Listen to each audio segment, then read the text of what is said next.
Hello friends, आज आमी आलोचना करी माध्यम और बहुलक एटो टपिकर किछुमान गुरुत्वपूर्ण क्वेश्चन। अलरेडी एटो टपिकर किछुमान इम्पोर्टेंट क्वेश्चन आलोचना करिছো। आपनालोके जदि चोवा नाइ चाइ लब। सक আজি भिडिओটো प्रथम क्वेश्चन 1124323333223343 बहुलक किमान। एटो तथ्यर पर कि उलियाब लागे, बहुलक उलियाब लागे। सक यार पर आपनालोकर कन्सेप्ट और क्वेश्चन दुयोटा क्लियर हो आइबो। सक प्रथमते बहुलक कि हेतु बुझि पाब লাগিব। बहुलक माने हल कोनो এটা তথ্যৰ যেটো সংখ্যা বেছিবাৰ ৰিপিট হৈছে বা পুনৰাবৃত্তি হৈছে হেতু হৈছে আমাৰ বহুলক। অৰ্থাৎ যেটো সংখ্যা বেছিবাৰ লিখা হৈছে হেতু বহুলক হ'ব। ইয়াতে সক 11 দুবাৰ লিখা হৈছে, 2 ইয়াতে এবাৰ, ইয়াতে আৰু এবাৰ দুবাৰ, ইয়াতে তিনিবাৰ, চাৰিবাৰ, ওকে চাৰিবাৰ লিখা হৈছে, 2 চাৰিবাৰ লিখা হৈছে। গতিকে ইয়াতে আপোনালোকে চাব লাগিব কোনটো সংখ্যা বেছিবাৰ ৰিপিট হৈছে। ওকে ইয়াতে সক তিনি সংখ্যাটো সক এবাৰ, দুবাৰ, তিনিবাৰ, চাৰিবাৰ, পাঁচবাৰ, ছয়বাৰ, সাতবাৰ। ওকে তিনি সংখ্যাটো কিমানবাৰ 7 বাৰ ৰিপিট হৈছে। অৰ্থাৎ ইয়াতে সেই কাৰণে তথ্যটো বহুলক কিমান আহিব। সক ইয়াতে তথ্যটো বহুলক হ'ব অপশন এ 3 হ'ব। কাৰণ ইয়াতে তিনি সংখ্যাটো বেছি সংখ্যক পুনৰাবৃত্তি হৈছে, সেই কাৰণে তথ্যটো বহুলক হৈছে 3। যি সংখ্যাটো বেছিবাৰ পুনৰাবৃত্তি হয় সেইটো হৈছে তাৰ বহুলক। কোনটো সংখ্যা পুনৰাবৃত্তি হৈছে সেইটো চাব নালাগে আমাৰ, যেটো সংখ্যা বেছিবাৰ পুনৰাবৃত্তি হৈছে সেইটো সংখ্যা হ'ব তথ্যটোৰ বহুলক। গতিকে এই তথ্যটোৰ তিনি সংখ্যাটো আটাইতকৈ বেছি সংখ্যকবাৰ ৰিপিট হৈছে বা পুনৰাবৃত্তি হৈছে, সেই কাৰণে এই তথ্যটোৰ বহুলক কিমান হ'ব 3 হ'ব। ওকে আমাৰ অপশন নম্বৰ এটো কাৰেক্ট হ'ব। সাব পৰৱৰ্তী প্ৰশ্ন, তলৰ তথ্যটোৰ পৰা বহুলক নিৰ্ণয় কৰক। এই তথ্যটা দিয়া হৈছে, এই তথ্যটোৰ পৰা কি কৰিব লাগে, বহুলক নিৰ্ণয় কৰিব লাগে। সক বহুলকৰ যেটো ফৰ্মুলা আছিল অৰ্থাৎ যেটো কনসেপ্ট আছিল, যি সংখ্যাটো বা যি ৰাশিটো বেছিবাৰ ৰিপিট হয়, বেছিবাৰ পুনৰাবৃত্তি হয় সেইটো হৈছে তথ্যটোৰ বহুলক। ইয়াতে সক 2 ইয়াতে দুবাৰ ৰিপিট হৈছে, 3 1 2 দুবাৰ ৰিপিট হৈছে, 4 1 2 দুবাৰ ৰিপিট হৈছে, 5 1 2 তিনিবাৰ, 6 1 2 দুবাৰ, 7 দুবাৰ। ওকে এতিয়া সক তথ্যটোৰ পৰা 5 তিনিবাৰ ৰিপিট হৈছে। ওকে 5 কেইবাৰ ৰিপিট হৈছে, তিনিবাৰ ৰিপিট হৈছে, সেই কাৰণে এই তথ্যটোৰ বহুলক হৈছে 5। অপশন বি টো কাৰেক্ট। ওকে কাৰণ 5 সংখ্যাটো বেছি সংখ্যক ৰিপিট হৈছে, সেই কাৰণে তথ্যটোৰ বহুলক কিমান আহিব 5 আহিব। সক কোশ্চেন নম্বৰ 3, তলৰ তথ্যটোৰ বহুলক আৰু মধ্যমা হল ইম্পৰ্টেন্ট কোশ্চেন হয়। ইয়াতে এটা তথ্য দিয়া হৈছে, ইয়াৰ বহুলক আৰু মধ্যমা উলিয়াব লাগে। সো বহুলক উলিয়াতে ডাইৰেক্ট আপোনালোকে যেটো কনসেপ্ট আছে সেইটো এপ্লাই কৰিব পাৰে, কিন্তু মধ্যমাৰ কাৰণে কনসেপ্টটো বেলেগ। মধ্যমাৰ অলৰেডি মধ্যমাৰ কোশ্চেন আলোচনা কৰিছো। সক ইয়াতে মধ্যমাৰ কাৰণে যেটো তথ্য দিয়া থাকিব সেই তথ্যটো ঊৰ্ধ্বক্ৰমত নহলে অধক্ৰমত সজাই ল'ব লাগিব। ইয়াতে সংখ্যাবিলাক সিৰিয়ালি অৰ্থাৎ ঊৰ্ধ্বক্ৰম বা অধক্ৰম দিয়া নাই। গতিকে এই সংখ্যাবোৰ মধ্যমাৰ কাৰণে বহুলকৰ কাৰণে নালাগে। বহুলকৰ কাৰণে যেনেকুৱা তথ্য দিয়া থাকিব তাৰে পৰা আপোনালোকে উলিয়াব পাৰিব, কিন্তু মধ্যমা উলিয়াবলৈ ক'লে তেনেহলে তথ্যবোৰ আপোনালোকে ঊৰ্ধ্বক্ৰমত নহলে অধক্ৰমত সজাই ল'ব লাগিব। চাওক ইয়াতে 13 16 12, গতিকে এই তথ্যটো ঊৰ্ধ্বক্ৰমটো আটাইতকৈ কম সৰু সংখ্যাটো কি আছে 12। গতিকে প্ৰথমতে ঊৰ্ধ্বক্ৰমত আমি সজাই ল'ম কাৰণ মধ্যমা উলিয়াব লাগে। সো 12 তাৰ পিছত সক 12 দুবাৰ ৰিপিট হৈছে, সো 12 দুবাৰে লিখিব লাগিব, তিনিবাৰ ৰিপিট হলে তিনিবাৰে লিখিব লাগিব। সেম সংখ্যা বাৰে বাৰে যদি ৰিপিট হয় তেনেহলে হেবোৰ আমি লিখিব লাগিব। ওকে এবাৰ সক 13 12 পিছত কিমান আহিব 13 দুবাৰ ৰিপিট হৈছে। ওকে ইয়াতে এটা আৰু ইয়াতে এটা। তাৰ পিছত সক 14 তিনিবাৰ ৰিপিট হৈছে, ইয়াতে এটা 14 ইয়াতে এটা 14 লাষ্টত এটা 14 আছে, সো তিনিবাৰ হৈছে। তাৰ পিছত আছে 14 পিছত 16 15 নাই 16, তাৰ পিছত 19। ওকে এইখিনি হল তথ্যখিনিৰ ঊৰ্ধ্বক্ৰম। এতিয়া সক বহুলক ইয়াৰ পৰা উলিয়াব পাৰো বা ইয়াৰ পৰা উলিয়াব পৰা যাব। তেনেহলে বহুলক কিমান আহিব, সক বহুলক মোট বা বহুলক সক কোনটো সংখ্যা বেছিবাৰ পুনৰাবৃত্তি হৈছে 12 দুবাৰ, 13 দুবাৰ, 14 1 2 3 বাৰ, 16 এবাৰ, 19 এবাৰ গতিকে 14 সংখ্যাটো 3 বাৰ ৰিপিট হৈছে সেই কাৰণে এই তথ্যটো বহুলোক হৈছে 14 কাৰণ 14 সংখ্যাটো বেছিবাৰ ৰিপিট হৈছে চাওক 14 ইয়াতে 14 দিয়া হৈছে কিন্তু 3 অৰ্থাৎ মধ্যমা উলিয়াই চাব লাগিব কাৰণ দুটা মান ক্ৰম হিচাপত দিয়া হৈছে অপশন এ 14 আছে প্ৰথমতে অপশন সি আৰু অপশন ডি আছে অপশন বি তে এনে কেনসেল হ'ব কাৰণ বহুলোক ইয়াতে বহুলোক প্ৰথমে কোৱা হৈছে তাৰ পিছত মধ্যমা কোৱা হৈছে সেই কাৰণে প্ৰথম মানটো বহুলোকৰ হ'ব সো বহুলোক 3 বহুলোক তো 3 হ'ব নোৱাৰে কাৰণ ইয়াতে তিনিবাৰ হে ৰিপিট হৈছে কেইবাৰ ৰিপিট হৈছে এটা আমাৰ চাব নালাগে কোনটো সংখ্যা ৰিপিট হৈছে হেতু চাব লাগিব ইয়াতে 14 সংখ্যাটো বেছিবাৰ ৰিপিট হৈছে সেই কাৰণে 14 হ'ব গতিকে এই বি টো এনে কেনসেল যাব বাকি তিনিটা পৰা উলিয়াব লাগিব সো বহুলোক আমি ইয়াতে পালো 14 ওকে বহুলোক 14 পালো এতিয়া মধ্যমা উলিয়াব লাগে সক মধ্যমা উলিয়াবৰ কাৰণে ইয়াতে আমি বাওফালৰ পৰা সোঁফাললৈ আমি কাউন্ট কৰিম মাজৰ সংখ্যাটো হ'ব মধ্যমা 1 2 3 4 ওকে এফালৰ পৰা 1 2 3 4 তেনেহলে মাজত কিমান আহিল 14 আহিল 14 ৰ বাওফালে সক 1 2 3 4 চাৰিটা নম্বৰ ইফালে সক 1 2 3 4 চাৰিটা নম্বৰ গতিকে এনে ক্ষেত্ৰত আমি মধ্যমা মাজৰ সংখ্যাটো লব পাৰো গতিকে ইয়াতে মধ্যমা কিমান আহিব সক মধ্যমা কিমান আহিব 14 আহিব কাৰণ ইফালৰ পৰা হোফালৰ পৰা বাওফালৰ পৰা দুই ক্ষেত্ৰৰ মাজৰ সংখ্যাটো কিমান 14 গতিকে তথ্যখিনিৰ মধ্যমা হৈছে 14 তেনেহলে সক অপশন সি টো কাৰেক্ট হ'ব কাৰণ বহুলোক 14 হৈ আছে আৰু মধ্যমা কিমান পালো 14 পালো গতি অপশন নম্বৰ সি টো কাৰেক্ট সক মধ্যমা উলিয়াৰ কাৰণে আৰু এটা ফৰ্মুলা আপোনালোকে এপ্লাই কৰিব পাৰে ইয়াতে টোটাল সংখ্যা চাব লাগিব 1 2 3 4 5 6 7 8 9 9 পালো 9 এটা অযুগ্ম সংখ্যা হলে n+1 ডিভাইড বাই 2 এটো ফর্মুলা এপ্লাই কৰিব লাগে আৰু যদি যুগ্ম হয় n/2 + n+1 ডিভাইড বাই 2 হেবিলাকৰ কিমানতম পৰ্যবেক্ষণ আছে হেবিলাকৰ মানলৈ গড় লব লাগে সক ইয়াতে যেহেতু অযুগ্ম আহিছে গতি অযুগ্মৰ কাৰণে n+1 ডিভাইড বাই 2 এটো ফৰ্মুলা আমি এপ্লাই কৰিম সো n কিমান আছে 9 সো 9+1 ডিভাইড বাই 2 9+1 10 10 ডিভাইড বাই 2 = 5 সো 5 তম পৰ্যবেক্ষণৰ মানটো চাব লাগিব মান তো ডিভাইড কৰি যি ভ্যালু পালো হেটো গড় হেটো আমাৰ মধ্যমা নহয়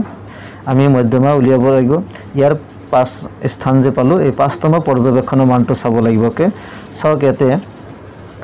5 তম পৰ্যবেক্ষণৰ মান 1 2 3 4 5 ওকে সো 5 তম বাওফালৰ পৰা চাম 5 তম পৰ্যবেক্ষণৰ মানটো কিমান আহিছে 5 তম পৰ্যবেক্ষণৰ মানটো 14 সেই কাৰণে ইয়াৰ মধ্যমা হ'ব 14 এটো 5 কিন্তু মধ্যমা নহয় এটো 5 তম পৰ্যবেক্ষণৰ মানটো চাব লাগিব 6 আহিলে 6 তম পৰ্যবেক্ষণৰ মানটো চালু হেতেন কিন্তু ইয়াতে 5 আহিছে সো 5 তম পৰ্যবেক্ষণৰ মানটো 14 সেই কাৰণে মধ্যমা 14 অপশন নম্বৰ সি টো কাৰেক্ট চাওক পৰৱৰ্তী কোৱেশ্চন সপ্তম শ্ৰেণীৰ 5 জন ছাত্ৰ ছাত্ৰীৰ বয়স ক্ৰমে 11 12 আৰু 13 বছৰ তেওঁলোকৰ গড় বয়স কিমান হ'ব ওকে গড় বয়স উলিয়াব লাগে ইয়াতে গড় বয়স বা মাধ্য বুলি ক'ব পাৰো এভাৰেজ বা মিন বুলি ক'ব পাৰো গড় বা মাধ্য সেম হয় সক সপ্তম শ্ৰেণীৰ কিমানজন ছাত্ৰ দিয়া আছে 5 জন ছাত্ৰ 11 ইয়াতে গড় বয়স 11 12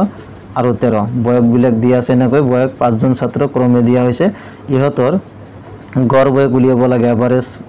বয়সটো উলিয়াব লাগে সো মাধ্য বা গড় উলিয়াবলৈ কি কৰিব লাগিব এই সংখ্যাবিলাক ইয়াতে ডাইৰেক্ট কৰিব পাৰো যোগ কৰিব লাগিব সংখ্যাবোৰ অৰ্থাৎ ৰাশিবোৰ যোগ কৰিব লাগিব আৰু তলত মুঠ ৰাশিৰ সংখ্যা গড়ৰ যেটো ফৰ্মুলা আছিল আটাইবোৰ পদৰ যোগফল ডিভাইড বাই মুঠ পদৰ সংখ্যা বা মুঠ ৰাশিৰ সংখ্যা ইয়াতে ৰাশি কেইটা আছে 1 2 3 4 5টা আছে কাৰণ এতে 5 জন ছাত্ৰ ছাত্ৰী বুলি কোৱা আছে সেই কাৰণে মুঠ ৰাশি বা পদৰ সংখ্যা 5 হ'ব আৰু পদৰ যোগফল এনেকুৱা সো তলত 5 আহিব এতিয়া এই গোটেইকেইটা যোগ কৰো 3 আৰু 2 5 5 আৰু 2 7 7 2 9 9 আৰু 1 10 10 ৰ কিমান আহিব 0 হাতত থাকিল 1 1 আৰু 1 2 2 3 4 5 6 গতিকে 60 আহিল সো 5 12 গুণ কিমান আহিব 60 সো आंसरটো হ'ব 12 অপশন ডি টো কারেক্ট হ'ব সব নেক্সট কোয়েশ্চন বহুত ইম্পর্টেন্ট হয় এটা তথ্যৰ মাধ্য আৰু মধ্যমা ক্ৰমে 14 আৰু 15 বহুলোকৰ মান কিমান হ'ব সক এতে তিনিটা কেন্দ্ৰীয় প্ৰবৃত্তিৰ মান হৈছে এইবিলাকক কেন্দ্ৰীয় প্ৰবৃত্তি বুলি কোৱা হয় মাধ্য মধ্যমা আৰু বহুলোক এইবিলাকক কি বুলি কোৱা হয় সেন্ট্ৰাল টেন্ডেন্সি বা কেন্দ্ৰীয় প্ৰবৃত্তি ওকে সো ইয়াতে তিনিটা দিয়া আছে মাধ্য মধ্যমা আৰু বহুলোক ওকে সো বহুলোক উলিয়াব লাগে মাধ্য আৰু মধ্যমাৰ মান দিয়া আছে তেনেহলে এই তিনিটাৰ মাজত এটা সম্পৰ্ক আছে সূত্ৰটো আপোনালোকে মুখস্থ কৰিব লাগিব প্ৰেক্টিস কৰিব লাগিব সক সূত্ৰটো হল 3 ইনটু মধ্যমা ओके 3 into मध्यमा इक्वल टू बहुलोक प्लस 2 into মাধ্য ওকে এই ফর্মুলাটো আপোনালোকে মুখস্থ কৰিব লাগিব এইটো ফর্মুলা বহুত ইম্পর্টেন্ট হয় 3 মধ্যমা ইকুয়াল টু বহুলক প্লাস 2 মাধ্যম এইটো ফৰ্মুলাৰ জৰিয়তে এনেকুৱা টাইপৰ যিকোনো ধৰণৰ কোৱেশ্চন আহিলে আপোনালোকে সলভ কৰিব পাৰিব চাওক ইয়াতে 3 ইয়াতে ইনটু আছে ইনটু দিলু মধ্যমা মধ্যমাৰ মান কিমান দিছে চাওক তথ্যৰ মাধ্য আৰু মধ্যমা প্ৰথমটো মাধ্যৰ মান 14 আৰু দ্বিতীয়টো মধ্যমা 15 দিয়া আছে ইকুয়াল টু বহুলক তো x বুলি ধৰি ললো বাৰে বাৰে বহুলক লিখাতকৈ ডাইৰেক্ট x বুলি লিখিব পাৰো বা a বুলি আপোনালোকে ল'ব পাৰে সো 2 ইনটু মাধ্যৰ মান কিমান দিয়া আছে 14 ওকে জাস্ট এটো সমাধান কৰিব লাগিব 3 ইনটু 15 কিমান 45 ওকে সো x প্লাস 2 14 গুণ কিমান আহিব 28 ওকে সো x ৰ মান x প্লাস 28 বাওফালে আনিলো আপোনালোকে শৰ্টকাট কৰিব পাৰে so equal to 45 or implies x equal to 45 minus 28 okay so 45 minus 28 কিমান আহিব 15 পৰা 8 বাদ দিলে 7 2 3 1 so 17 option number A to correct হ'ব তেনেহলে বহুলকৰ মান কিমান আহিল 17 সক এইটো ফৰ্মুলা পৰা আপোনালোকে এনেকুৱা টাইপৰ কোৱেশ্চন সলভ কৰিব পাৰিব এটো মুখস্থ কৰিব তাৰ পিছত সক কোৱেশ্চন নম্বৰ 6 তথ্যগট বা তথ্যৰাজি 10 530 246 412 গড় আৰু মধ্যমা পূৰণফল হ'ব সক এইটো কোৱেশ্চন এডিআৰই অলৰেডি হৈ যাব পৰীক্ষাতে এইটো আহিছিল এইটো টপিকৰ পৰাই গতিকে এইটো টপিক আপোনালোকে ভালকে চাব লাগিব সক ইয়াতে গড় বা মধ্য উলিয়াব লাগে আৰু মধ্যমা উলিয়াব লাগে সেই দুয়োটা উলিয়াই পূৰণফল উলিয়াব লাগে সক একেবাৰে ইজি হয় ইয়াতে যেহেতু মধ্যমা কৈছে তেনেহলে তথ্যখিনি আমি ঊৰ্ধ্বক্ৰমত সজাই ল'ব লাগিব গড় উলিয়াব কলে ঊৰ্ধ্বক্ৰমত সজোৱাটো প্ৰয়োজন নহব সক প্ৰথমতে গড় উলিয়াব লাগিব আৰু মধ্যমা সো মধ্যমাৰ কাৰণে যেহেতু ঊৰ্ধ্বক্ৰমত সজাব লাগে সো প্ৰথমতে ঊৰ্ধ্বক্ৰমত সজাই লও সো ঊৰ্ধ্বক্ৰমত সজালে প্ৰথমতে সৰুৰ পৰা ডাঙৰলৈ সজাম ঊৰ্ধ্বক্ৰম আটাইতকৈ সৰু সংখ্যাটো কি আছে সক মাইনাসত আছে সো -5 আটাইতকৈ সৰু হ'ব ওকে যেহেতু মাইনাস আছে সো -5 তাৰপিছত কিমান আহিব -4 ইয়াতে -4 দিয়া হৈছে তাতকৈ সৰু হ'ব ডাঙৰ হ'ব -2 সৰুৰ পৰা ডাঙৰলৈ সজাই আছো তাৰপিছত কিমান আহিব 0 আহিব তাৰপিছত 0 আহিব 0 দুবাৰ আছে ইয়াতে এটা ওকে তাৰপিছত কিমান আহিব 1 তাৰপিছত 1 ওকে ইয়াতে এটা 1 1 ৰ পিছত কিমান আহিব ওকে 2 আহিব 2 লিখিলো তাৰপিছত কিমান আহিব 3 তাৰপিছত 4 তাৰপিছত 6 ওকে 5 নাই গতি ঊৰ্ধ্বক্ৰমত সজাই ললো এতিয়া সক ইয়াৰ মধ্যটো উলিয়াব লাগে সো মধ্যৰ কাৰণে কি কৰিব লাগিব সক মধ্যৰ যেটো ফৰ্মুলা আছিল আটাইবোৰ পদৰ যোগফল ডিভাইড বাই পদৰ সংখ্যা এইকেইটা যোগ কৰিব লাগিব সো টোটাল পদ কেইটা আছে 1 2 3 4 5 6 7 8 9 10 11টা পদ আছে এইবিলাক যোগ কৰিব লাগিব সো -5 প্লাস সক প্লাসৰ পিছত আকৌ -4 দিব লাগিব সো প্লাসে মাইনাসে কিবা মাইনাস হ'ব ডাইৰেক্ট লিখিলো আকৌ ইয়াতে প্লাসে মাইনাসে মাইনাস হ'ব 2 প্লাস 0 এটো দিব না লাগে একই ভ্যালু আহিব সেম গতিকে এটো পরিবর্তন নহব প্লাস 0 এটো দিব না লাগে ডাইরেক্ট প্লাস 1 দিলু তার পিছত প্লাস 1 তার পিছত প্লাস 2 তার পিছত প্লাস 3 প্লাস 4 প্লাস 6 ওকে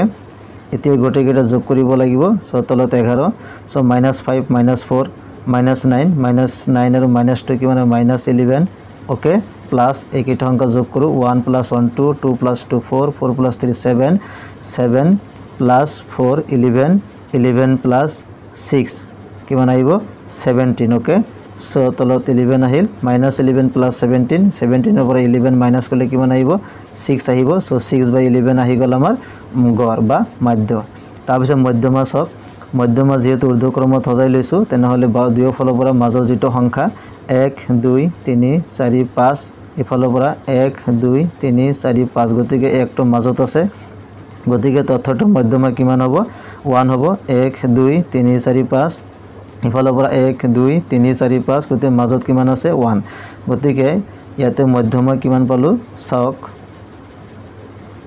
মধ্যমা = 1 সক মধ্যমাটো এনে উলিয়াব পাৰো ফৰ্মুলাৰ কি আছিল n + 1 / 2 কিয় কাৰণ ইয়াতে 1 2 টোটাল পদ কিমান আছে 11টা অযুগ্ম হয় অযুগ্মৰ কাৰণে এইটো ফৰ্মুলা এপ্লাই কৰিব লাগিব সো টোটাল পদ 11 সো 11 + 1 / 2 সো 12 ডিভাইড বাই 2 কটাকটি করলে 6 পাও অর্থাৎ 6 6তম পর্যবেক্ষণের মানটো চাব লাগিব 1 2 3 4 5 6 ওকে 6তম পর্যবেক্ষণের মান 1 হয় গতি এইটো ফর্মুলা এপ্লাই কৰিব পাৰে নহলে এনেকৈ কাউন্ট কৰি উলিয়াব পাৰে সেম আনসার আহিব সো মধ্যমা কিমান আহিল 1 সক এই তথ্যটো গড় পালো 6/11 আৰু মধ্যমা পালো 1 কিন্তু কোৱেশ্চনত কি কৈছে গড় আৰু মধ্যমা পূৰণফল উলিয়াব লাগে তাৰ মানে গড় কিমান পাইছো 6 ডিভাইড বাই 11 ইনটু মধ্যমা কিমান পাইছো 1 1 এদি পূৰণ কৰিলে হেটো ভ্যালু থাকিব 6/11 গতিকে আমাৰ অপশন নম্বৰ সি টো কাৰেক্ট হ'ব 6/11 সক কোশ্চেন নম্বৰ 7 যদি কোন তথ্যৰ বহুলক 7 আৰু হিয়তৰ মাধ্য 7 হয় তেন্তে মধ্যমা কিমান সক একে ফৰ্মুলা আমি এপ্লাই কৰিব পাৰো ফৰ্মুলাটো কি আছিল আমাৰ 3 মধ্যমা অলপ আগতে ডিসকাস কৰিলো সক 3 মধ্যমা ইকুয়াল টু কি আছিল বহুলক প্লাস 2 ইনটু মাধ্য এইটো ফর্মুলা ওকে এইটো ফর্মুলা আপোনালোকে মুখস্থ কৰিব লাগিব সো ইয়াতে মধ্যমাকে মধ্যমাটো উলিয়াব লাগে সো 3 ইনটু মধ্যমাক x বুলি আমি ডিনোট কৰিলো বহুলক কিমান দিয়া আছে যদি কোনো তথ্যৰ বহুলক 7 প্লাস 2 ইনটু মাধ্য কিমান দিয়া আছে 7 দিয়া আছে okay so 3 into x 3x লিখিলো x মানে মধ্যমা কনসিডার কৰিছো 7 প্লাস 2 হাত গুণ কিমান হ'ব 14 ওকে সো 14 আহি গল so 3x equal to 14 plus 7 কিমান আহিব 21 আহিব okay so x equal to 21 divided by 3 3 হাত গুণ কিমান 21 সো आंसर আহিব আমাৰ 21 ওকে সো 21 आंसर আহিল সো অপশন নম্বৰ সক 3 হাত গুণ সৰি এতে 7 আহিব সো অপশন নম্বৰ ডি টো কাৰেক্ট হ'ব সক এনেকুৱা জাস্ট এইটো ফৰ্মুলা পৰা আপোনালোকে এনেকুৱা টাইপ কোৱেশ্চন সমাধান কৰিব পাৰিব